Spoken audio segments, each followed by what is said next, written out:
अंतरराष्ट्रीय युवा विद्वान, जैन दर्शन में यूनिवर्सिटी टॉप व गोल्ड मेडलिस्ट, जैन सिद्धांत एवं न्याय विषयों को सरलता से समझाने वाले, यूएसए, इंग्लैंड, ऑस्ट्रेलिया आदि अनेक देशों में जैन धर्म की महती प्रभावना करने वाले, पंडित टोडरमल पुरस्कार, युवा विद्वत रत्न आदि अनेक पुरस्कारों से सम्मानित मूर्धन्य विद्वान डॉक्टर संजीव कुमार गोधा जयपुर द्वारा जानिए धर्म का मर्म। इस कार्यक्रम के प्रायोजक हैं सागर मध्य प्रदेश के एक साधर्मी भाई की ओर से इन प्रवचनों का प्रसारण किया जा रहा है। भैया तत्व ज्ञानी एकमात्र सच्ची राह है, बिना समझे राह नहीं मिलती है। समझ करके करो, खूब विधान करो, पूजन करो, अनुष्ठान करो, हमें कोई ऐतराज नहीं है, लेकिन उसका अर्थ तो समझो कि लिखा क्या है। भक्तामर का पाठ चल रहा है, करो, हमें कहाँ ऐतराज है। भक्तामर का पाठ करने का हम कैसे निषेध कर सकते हैं? मानतुंगाचार्य देव ने लिखा है ना, लेकिन अर्थ तो समझो। आपको संस्कृत आती नहीं है, आप अर्थ जानते नहीं हैं, और वो ये कहते हैं आप इस भक्तामर का इस तरह से पाठ करेंगे तो इस तरह से आपका ये हो जाएगा, घर गृहस्थी में शांति हो जाएगी। कौन से श्लोक में लिखा है भाई साहब ऐसा? मानतुंगाचार्य देव को भी कल्पना नहीं होगी कि मैं ये भक्तामर स्तोत्र लिख रहा हूँ, ये मेरे ही नाम से क्या क्या चलाएगी दुनिया वाले लोग। उन्होंने भी नहीं सोचा होगा कभी ऐसा। क्या करें? जैन समाज के सच्चे सेवकों की चर्चा चल रही है। जैन समाज के यथार्थ सेवक कौन हैं उनकी चर्चा चल रही है। जैन समाज में व्याप्त ये जो खोटे आचरण, खोटी प्रवृत्तियां, दिखावा, शिथिलाचार, छल कपट, मायाचार, प्रदर्शन, पाखंड, ये जितने चल रहे हैं, इनके ऊपर वज्र प्रहार करने की जरूरत है। क्या?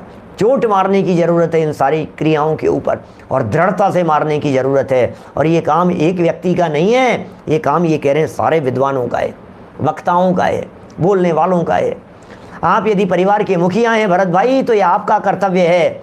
संजीव जी, यदि आप परिवार के मुखिया हैं और आपकी थोड़ी बहुत भी चलती है, प्रकाश जी साहब यदि आपकी चलती है, जिग्नेश भाई, तो ये आपकी जिम्मेदारी है। सुरेंद्र जी, बाबू जी, क्या कौन कौन करेगा? हमें करना है, हमें समझना है, हमें समझाना है, अपनी पीढ़ियों को सुधारना है, हमारे परिवार को सुधारना है, समाज को सुधारना है, बतलाना है। कम से कम सत्य बात सुने तो सही भाई साहब।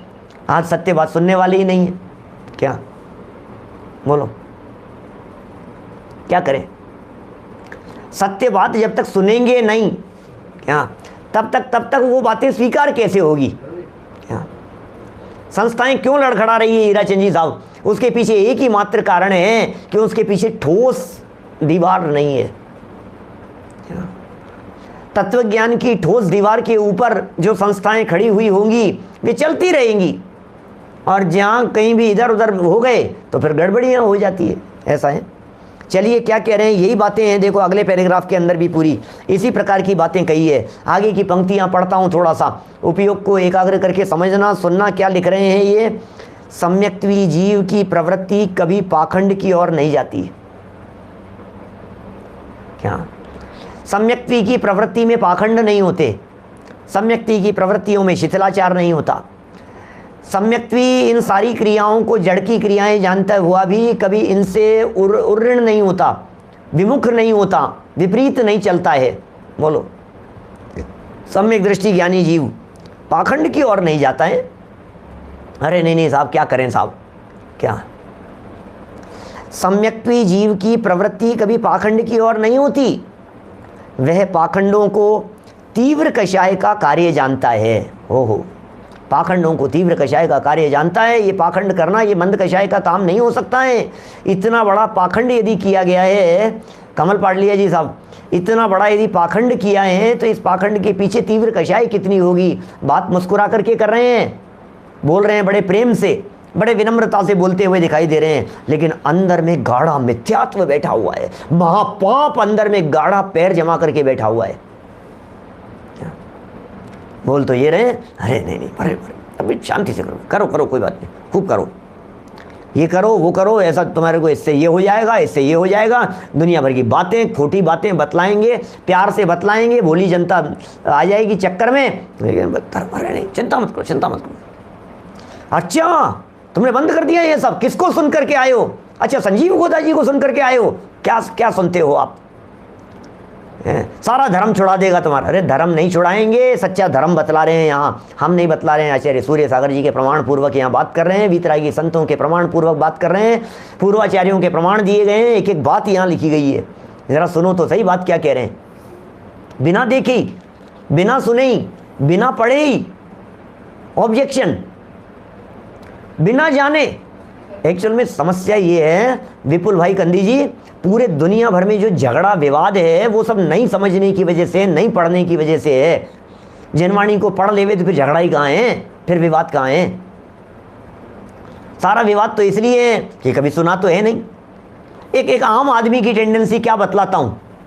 एक आम आदमी ये कहता है प्रवचन बहुत कठिन होते हैं, हमसे प्रवचन नहीं सुने जाते, प्रवचन हमारे समझ में नहीं आते। एक आम आदमी ये बात कहता है। बोलो, नॉर्मल किसी भी आपसे जन सामान्य से पूछ लो, यार आप प्रवचन सुनने आए, प्रवचन, युवा साथी लोग हंसी उड़ाएंगे, प्रवचन प्रवचन, तो प्रवचन में जाता है। यार दोस्त ये प्रवचन का मतलब ऐसा समझता है जैसे कोई ये बूढ़े ठेड़े लोगों का काम हो। प्रवचन का मतलब ऐसा समझता है जैसे बैकवर्ड लोगों का काम हो। प्रवचन सुनते ही इसका दिमाग ठनक जाता है। प्रवचन भैया अपने से, भाई साहब ज़्यादा प्रवचन मत दो, प्रवचन से दूर रहो, भागना चाहता है। अरे भाई तू सुन करके तो देख प्रवचन क्या होता है। क्या यदि इसी प्रवचन को संजय जी साहब, यदि प्रवचन नाम नहीं दे करके सेमिनार नाम दे दिया जाए तो फिर सब तैयार हो जाता है सुनने के लिए। क्या इसी प्रवचन को यदि स्पीच कह दिया जाए, मोटिवेशनल स्पीच है, क्या आर्ट ऑफ लिविंग कह दिया जाए तो व्यक्ति कहते हैं हाँ अब सही, ये नहीं प्रवचन नहीं है आज, तो आज प्रवचन नहीं है, आज तो आर्ट ऑफ लिविंग है, आज प्रवचन नहीं है। क्या कि मैं कहना चाह रहा हूं, आप समझो तो सही भाई साहब। तो प्रवचन का मतलब नहीं समझ रहे हैं तो दुनिया में क्या ये हमारे आस पड़ोस के लोगों को ये बात समझाने की जरूरत नहीं है कि भैया प्रवचन का मतलब कोई कठिन बात नहीं होती है। प्रवचन माने जीवन जीने का तरीका, प्रवचन माने क्या है हमारी जिंदगी के रहस्यों को, जिंदगी के उसूलों को बारीकी से समझना, इसी का नाम प्रवचन है। दुनिया भर के धर्म के नाम पर पाखंड चल रहे हैं, बिना सुने और बिना पढ़े तो मिटने वाले हैं नहीं। सम्यक दृष्टि जीव कभी भी पाखंडों की ओर नहीं होती, उसकी दृष्टि, उसकी प्रवृत्ति पाखंडों की ओर नहीं होती। क्या वह पाखंडों को तीव्र कषाय का कार्य जानता है। क्यों किया ये पाखंड, क्यों रचा ये षड्यंत्र, क्यों इस प्रकार की बातें कही, क्यों इस प्रकार की बातें चलाई गई, ये बतलाओ तो सही। क्या बोलो, समझ में नहीं आ रही ये बात, ये क्यों चलाई गई।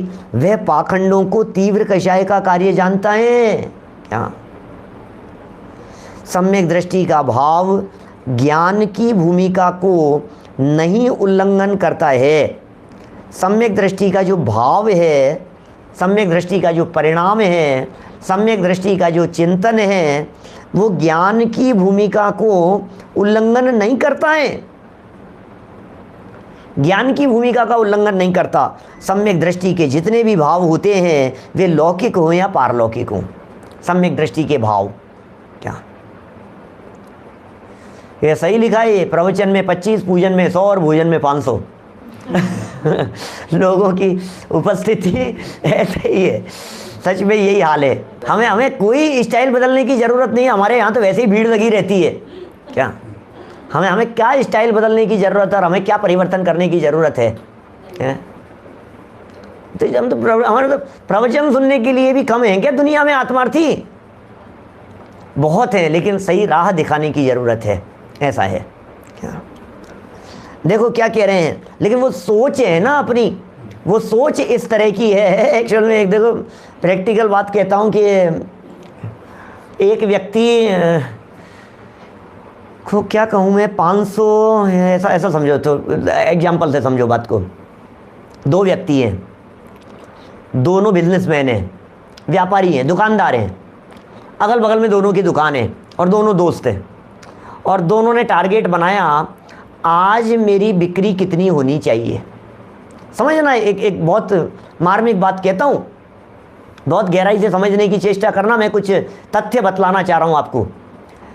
तो ये जो व्यक्ति हैं, दोनों व्यक्ति, एक ने टारगेट बनाया कि मेरी आज बिक्री 1 लाख रुपए की, अभी डिपेंड करता है कौन सा शोरूम था, क्या है, सब अलग अलग तरह की बातें हैं ना।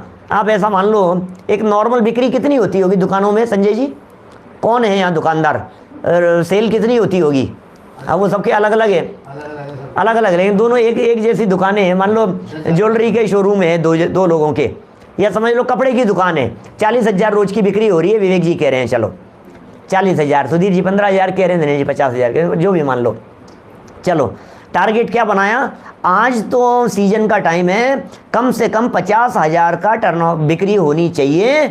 एक व्यक्ति ने टारगेट बनाया और दूसरे ने ये टारगेट बनाया, उसके बगल वाली दुकान सेम चीज, सेम मटेरियल, सेम बातें हैं उसके, वो घर से निकला कि आज तो मेरी जो दुकान की बिक्री है वो 25,000 की होनी चाहिए।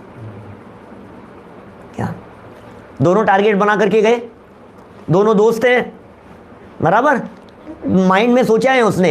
एक ने सोचा है 25,000 की बिक्री होनी चाहिए, दूसरा व्यक्ति सोच रहा है 50,000 की बिक्री होनी चाहिए, टारगेट बना करके गए हैं।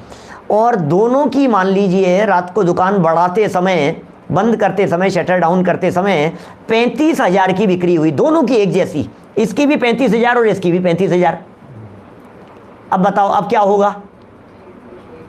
है जिसने 25 सोचा था वो 35, और अब मजा आ गया, मजा आ गया, मजा आ गया। जो 50 सोच करके बैठा हुआ था 35, अरे तकलीफ हो गई, अरे तकलीफ हो गई। मूर्ख है, सोच ही तो है, और क्या है लेना देना?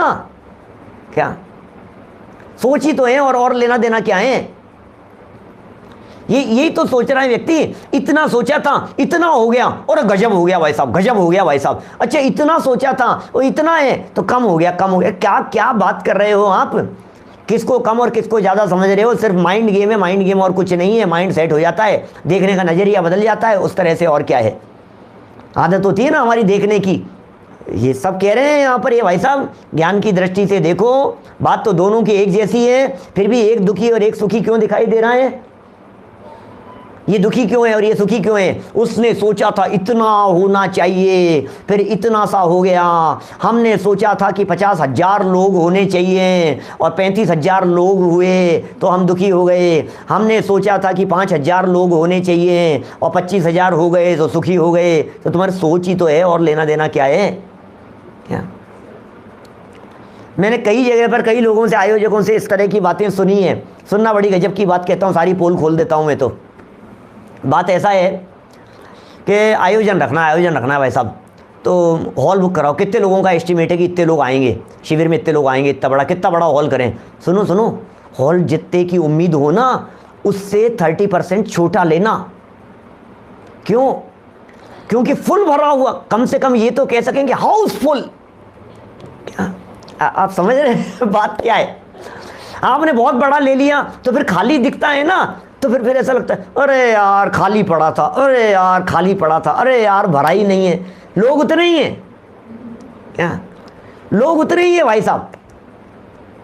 लेकिन चक्कर क्या है? हॉल भर गया था भाई साहब, खचाखच भरा हुआ था, अरे पैर रखने की जगह नहीं थी, लोग खड़े हुए थे, और कार्यक्रम सफल हो गया। धन्य धन्य भाई साहब, मजा आ गया, मजा आ गया। ये क्या है भाई साहब? क्या हो रहा है? क्या चल रहा है? क्या दिमाग है? बोलो संजय जी। अजीत जी भाई साहब सही कह रहा हूँ ना? बतलाओ ऐसा है या नहीं स्वरूप? आपके 50 लोगों की कैपेसिटी वाले के अंदर यदि 70 लोग आ जावे तो आप कहते हो कार्यक्रम बहुत सफल है। 50 वाले में 70 आ गए और 150 की कैपेसिटी वाले में 125 लोग भी आए, आप कह रहे मजा नहीं आया यार, कुर्सियां खाली पड़ी थी यार। क्यों? ये यहाँ तो 70 थे तो भी सफल, और वहाँ 125 हैं तो भी सफल नहीं है। दिमाग माइंड सेट है, ये चक्कर है। यहाँ तो बातें क्या कह रहे हैं, ये सम्यक दृष्टि की जो भाव भूमिका है वो ज्ञान की भूमिका का उल्लंघन नहीं करता भाई साहब। सम्यक दृष्टि ज्ञान की भूमिका का कभी भी उल्लंघन नहीं करता है। सम्यक दृष्टि तो ज्ञान की भूमिका में चलता है। क्या ज्ञान चल रहा है? सम्यक दृष्टि ज्ञानी जीव का ज्ञान स्वरूप अपने आप को अनुभव करता है, चैतन्य स्वरूप अनुभव करता है, बाहरी पाखंडों से दूर बचता है, उनसे दूर भागता है, उनके ऊपर वज्र प्रहार करता है। गुरुदेव श्री जैसे महापुरुष जन्म लेते हैं और वो कहते हैं पाखंडों के महल ढहाता। जुगल जी बाबूजी साहब कहते हैं उनके बारे में, क्या नर भाव गंवा दिया, ऐसा है। देखिए एक एक शब्द मतलब अच्छे लिखा है, मतलब एक एक बातें जो कही है, विचारणीय बातें कही है, विचार और चिंतन के लिए सारी बातें कही है। खूब विचार करना चाहिए, खूब चिंतन करना चाहिए, खूब मंथन करना चाहिए इन सब बातों के बारे में। सैनी पंचेंद्री लोग हैं, बुद्धिमान लोग हैं, लकीर के फकीर नहीं बनना चाहिए, देखा देखी नहीं होता है धर्म। क्या बोलो, माने सम्यक्त्वी जीव की प्रवृत्ति कभी पाखंड की ओर नहीं होती। क्या वह पाखंडों को तीव्र कषाय का कार्य जानता है, सम्यक दृष्टि का भाव ज्ञान की भूमिका को नहीं उल्लंघन करता है, ज्ञान की भूमिका का उल्लंघन नहीं करता है। सम्यक दृष्टि के जितने भी भाव होते हैं, सम्यक दृष्टि के जितने भी भाव होते हैं, वे लौकिक हों या पारलौकिक हों, सब ज्ञान द्वारा निर्मित किए जाते हैं। ज्ञानी के सब भाव ज्ञान से बने हुए। कलश है, नीचे लिखा है समय सार का 67 नंबर का कलश है। क्या क्या देखो क्या कह रहे हैं, कितना सुंदर लिखा है। सम्यक दृष्टि के जितने भी भाव होते हैं वे लौकिक हों या पारलौकिक हों। इसका मतलब सम्यक दृष्टि जीव के लौकिक भाव भी होते हैं, सम्यक दृष्टि जीव के पारलौकिक भाव भी होते हैं। क्या क्या कह रहे हैं, सम्यक दृष्टि के जितने भी भाव होते हैं सम्यक दृष्टि जीवों के, वे लौकिक हों या पारलौकिक हों, सब ज्ञान द्वारा निर्मित होते हैं। अरे ज्ञानी का काम तो ज्ञान में है। मेरी दुनिया किससे निर्मित है? दुनिया में जो कुछ भी हो रहा है, जो गेय दिखाई दे रहे हैं हमारे को, ये किसकी रचना है? ज्ञान की रचना है, ज्ञान के अलावा और कुछ नहीं है। पर अज्ञानी मिथ्या दृष्टि के जितने भी भाव होते हैं वे सब मिथ्यात्व के पोषक और भेद विज्ञान से शून्य हुआ करते हैं। ओ हो क्या क्या कह रहे हैं, मिथ्या दृष्टि के जितने भी भाव होते हैं सब मिथ्यात्व के पोषक होते हैं। मिथ्या दृष्टि क्या करेगा मिथ्यात्व पोषण के अलावा? सब मिथ्यात्व के पोषक होते हैं और भेद विज्ञान से शून्य हुआ करते हैं। सारे भेद विज्ञान से शून्य है। क्या कहा भी है, ज्ञानिनो ज्ञान निर्वृत्ता सर्वे भावा भवन्ति ही, सर्वेप्य ज्ञान निर्वृत्ताः भवन्त्यज्ञानिनस्तु ते। समय सार का 67 नंबर का कलश है, जिसमें इतनी सुंदर बात कह दी है। दादा का पद्यानुवाद जरूर इस संबंध में मैं पढ़ना चाहता हूँ। बहुत ही सुंदर पद्यानुवाद करते हुए दादा ने इस बात को यहाँ कह दिया है। ज्ञानी की ज्ञान गुफा में आत्म राम, बड़ी गजब गजब की बातें हैं। ज्ञानी के सब भाव ज्ञान से बने हुए हैं। क्या क्या ज्ञानी के सब भाव ज्ञान से बने हुए हैं, अज्ञानी के सभी भाव अज्ञानमयी हैं। उपादान के ही समान कारज होते हैं, जो बोने से जो ही तो पैदा होते हैं। क्या क्या क्या गजब है पद्यानुवाद, सार वर्दी है इसका। ज्ञानी के जितने भी भाव होते हैं वे सब ज्ञानमयी होते हैं। ज्ञानी के जितने भी भाव होंगे वे सब ज्ञान से बने हुए होते हैं, और अज्ञानी के जितने भी भाव होते हैं, अज्ञानी के जितने भी परिणाम होते हैं, वे सब अज्ञानमयी होते हैं। क्या ज्ञानी के सारे भाव ज्ञानमयी हैं और अज्ञानी के जितने भी भाव हैं वे सब अज्ञानमयी हैं। क्या उपादान के अनुसार ही काम होते हैं। जितने भी काम होते हैं दुनिया में वे सारे के सारे कार्य कैसे होंगे? उपादान के अनुसार होंगे। अरे जौ बोने से जो ही तो पैदा होंगे। क्या बोए बीज बबूल का और आम कहाँ से होए, ये जगत की प्रसिद्ध पंक्तियाँ हैं। आप यदि बीज बबूल का बो रहे हों तो आम की कैसे कल्पना कर सकते हो कि आम उग जाएंगे? जौ यदि आपने बोए हैं तो जौ ही होंगे। देखो यहाँ इसके अनुवाद और इसके अर्थ की व्याख्या करते हुए बड़ी गजब की शब्द और पंक्तियाँ लिखी है, सुनने समझने योग्य हैं। बड़ा सुंदर प्रकरण है। ऐसा प्रकरण है जो समय सार की कलश है, तो बातें तो समय सार की होगी ना। देखिए, ज्ञानी के जितने भी भाव होते हैं वे सब ज्ञान से ही उत्पन्न होते हैं। समझदारी झलकती है, हर बात में समझदारी झलकती है, बैलेंस झलकता है, विवेक होता है, बुद्धि होती है, तत्व निर्णय होता है, समझदारी से काम लेता है। कैसे करेगा ज्ञानी भाई साहब? समझदार ज्ञानी कहते किसको हैं? क्या समय सार की गाथाएं हैं ना, 184, 185 गाथा, 186 नंबर गाथा, शुद्ध जाने तो ज्ञानी, बड़े गजब गजब की चर्चाएं हैं। समय सार तो महान ग्रंथ है भाई साहब। ये कह रहे हैं इसी तरह अज्ञानी के जितने भी भाव होते हैं वे सब अज्ञानता से ही उत्पन्न होते हैं। ज्ञानी के भाव ज्ञान से उत्पन्न होते हैं और अज्ञानी के भाव अज्ञान से उत्पन्न होते हैं। इसलिए वो युगल जी बाबू जी ने वो पूजन में लिखा, नहीं दादा ने लिखा सीमंदर पूजन के फल के छंद में, अज्ञान विधाता है इनका निश्चित चैतन्य विरोधी है। ये सारे जो भाव रागादि विकारी वृत्तियां जितनी भी उत्पन्न हो रही है, इनका विधाता कौन है, जन्मदाता कौन है? बोले अज्ञान विधाता है इनका। बोलो चैतन्य का विरोधी है वो अज्ञान जो जन्मदाता है, जो विकार का जन्मदाता है, जो कषाय का जन्मदाता है, जो विभाव का जन्मदाता है, जो विकार का जन्मदाता है, कौन है वो? अज्ञान विधाता है इनका, निश्चित चैतन्य विरोधी है। शुभ और अशुभ की दोनों प्रकार की वृत्तियां अज्ञानी के भाव हैं, अज्ञान से बने हुए हैं। जितने भी भाव होते हैं सब अज्ञानता से ही उत्पन्न होते हैं। सम्यक दृष्टि की भूमि माने भाव मोक्षासक्त है। और क्या कह रहे हैं? मिथ्या दृष्टि की भूमि संसारासक्त है। सम्यक दृष्टि की भूमि जो है वो कैसी है? सम्यक दृष्टि की भूमि मोक्षासक्त है। और मिथ्या दृष्टि की जो भूमि है वो कैसी है? संसारासक्त है। मिथ्या दृष्टि की भूमि संसारासक्त है। ध्यान पूर्वक देखा जावे तो बंध तभी तक है जब तक कि ये ध्यान रहे कि मैं बंधा हूँ। लो क्या मर्म कह दिया है जितेंद्र जी भाई साहब। क्या ये समय सार का मर्म नहीं है? ये जिन शासन के अद्भुत रहस्य नहीं है? कब तक बंधा हुआ है? बोलो जब तक ये मानता है कि मैं बंधा हुआ हूँ। कब तक संसार परिभ्रमण है? जब तक देखो ध्यान रहे अंडरलाइन भी कर सकते हैं। मैं हमारे सारे नए साधर्मियों से कहना चाहता हूँ, आप अंडरलाइन कर लीजिए इस लाइन को, ये क्या लिख रहे हैं। ध्यान रहे कि मैं बंधा हूँ, मैं अशुद्ध हूँ तथा रागी द्वेषी हूँ, या मनुष्य देव नारकी एवं तिर्यंच हूँ, तभी तक ये बंधा हुआ है। ध्यान पूर्वक देखा जाए तो बंध तभी तक है। मैं अज्ञानी हूँ भाई साहब, मैं मिथ्या दृष्टि हूँ भाई साहब, मैं तो भाई साहब बहुत परेशान हूँ भैया। अरे तू जब तक अपने आप को परेशान मान रहा है तब तक परेशान है। जब तक तुम अपने आप को दुखी मान रहे हो तब तक दुखी हो। जब तक तुम अपने आप को मिथ्या दृष्टि मान रहे हो तब तक तुम मिथ्या दृष्टि हो। जब तक अशुद्ध मान रहे हो तब तक अशुद्ध हो। जब तक बंधा हुआ मान रहे हो तब तक बंधे हुए हो। इससे ज़्यादा क्या बात कहें। कैमल का एग्जाम्पल देते हैं, दिया है कई बार।